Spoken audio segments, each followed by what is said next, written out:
नमस्कार, आप देख रहे हैं ईटीवी न्यूज और मैं हूं आपके साथ छवि। ग्राम चचौर में जिधर देखो उधर गंदगी के ढेर बैठे हैं और चारों तरफ गंदगी ही गंदगी पैर पसारे हुए है। जो वर्तमान सरकार के निर्माण कार्य करवाए थे वो चुनाव आते आते वापस खंडहर में तब्दील हो गए हैं और धूल कर्ण मिट्टी की वजह से पूरे गांव में बीमारी का प्रकोप आने लगा है। ऐसा ही एक वाक्य हमारे गांव चचौर में देखने को मिला, जो डेंगू बुखार के रूप में आया है और सरपंच सचिव वो नल जल योजना के अंतर्गत पाइपलाइन डाली गई, वो ठेकेदार इंजीनियर अगर ध्यान नहीं देते हैं तो सर्दी के मौसम में बीमारी का प्रकोप हमेशा मंडराया रहता है और ऐसे में धूल कर्ण मिट्टी की वजह से लगभग 100% ऐसा लगता है कि बीमारी आ चुकी है। अगर समय पर इसका इस और ध्यान नहीं दिया गया तो पूरा गांव डेंगू बुखार की चपेट में आ सकता है। यहाँ पर ना तो कोई सरपंच सचिव सह सचिव या कोई स्वास्थ्य विभाग का इस और ध्यान है और ना ही इस गांव में किसी ने दवाई का छिड़काव किया है। जब हमने जांच पड़ताल की तो पता चला कि ये सब गंदगी की देन है जो पूरे गांव में अपने पैर पसार कर बैठी है। यहाँ पर ना तो सरपंच ध्यान दे रहे हैं, ना ही नल जल योजना के अंतर्गत डाली गई पाइपलाइन जो ठेकेदार की लापरवाही की वजह से पूरे गाँव में धूल कर्ण मिट्टी उड़ रही है। जब मरीज के फादर ने शिकायत की तो इनकी शिकायत आज तक नहीं सुनी गई। समय रहते अगर इस और ध्यान नहीं दिया गया तो पूरे गांव डेंगू बुखार की चपेट में आ सकता है। मैं तो अभी तक कोई दवाई छिड़काव करने नहीं है। हमारे बच्ची का ससुराल नारगढ़ है तो पता नारगढ़ का लिखाया था हमने, तो उसमें मंदसौर टीम स्वास्थ्य विभाग ने नारगढ़ आके उनके घर पे दवाई छिड़काव करके और रखरखाव सब वहाँ की स्वास्थ्य देख के वो चला गया। पर बाकी अभी यहाँ चचौर में पेशेंट यहाँ होते हुए भी अभी तक ना तो मनासा ना नीमच से कोई भी इतना दवाई छिड़काव करना आया ना कोई आया। सर, तो आपको क्या लगता है इतनी लापरवाही देखी गई है स्वास्थ्य मनासा की?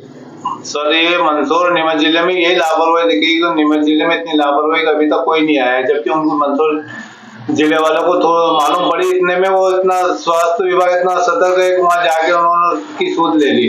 और यहाँ अभी तक तो गाँव में उन्होंने दवाई छिड़काई है मंदसौर से आगे वो नारगढ़ में बच्ची का ससुराल है, नारगढ़ में उसके घर पे आके वो दवाई का छिड़काव करके चले गए वो।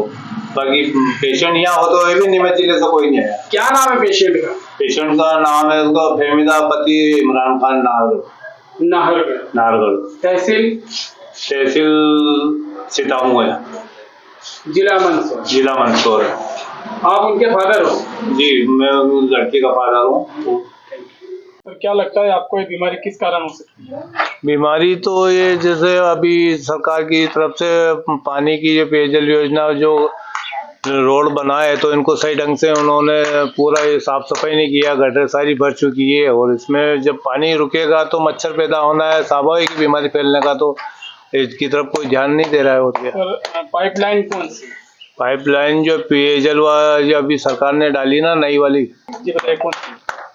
नल जल, ये जो अभी पेयजल नई 1300 करोड़ रुपए जो लाइन डाली है ना, ये सही ढंग से पूरा गांव की सड़कें पूरी बेकार कर दी है, सारी गटरें भर दी इन्होंने। अभी तक ना कोई ठेकेदार इनकी तरफ से कोई ध्यान दे रहा है ना कुछ भी नहीं।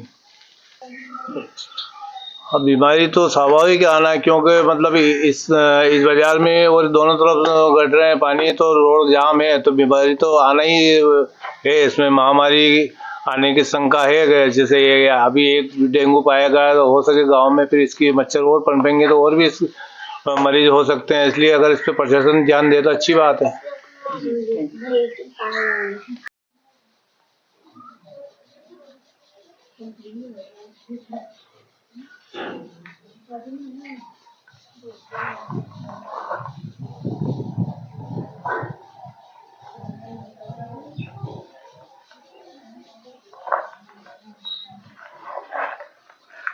भैया नमस्ते। नमस्ते भैया। हमारे सुनने में आया कि आपके यहाँ पर कोई बीमारी का प्रकोप है, क्या है? हाँ, हमारे लड़की को डेंगू बताया गया है, उसकी जांच करवाई गई। एक दिन बुखार आया था तो दूसरे दिन हमने उसकी जांच करवाई बोरानी हॉस्पिटल में, तो उन्होंने बताया कि आपकी लड़की को डेंगू हो गया है। तो फिर वहाँ का ट्रीटमेंट उन्होंने जांच की है और ट्रीटमेंट चालू कर रखा है।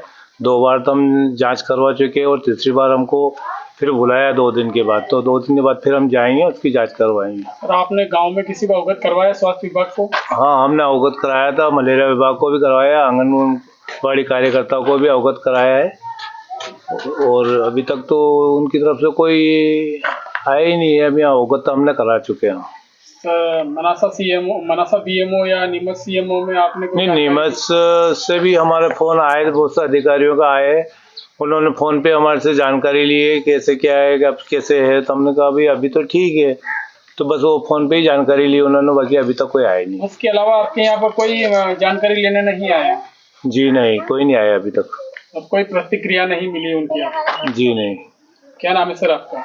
मेरा नाम सलीम पठान। सर कितने दिनों से ऐसा आपके यहाँ बीमारी है जो ये बता रहे हैं आप? करीबन 8 रोज हो गए इस बात को ट्रीटमेंट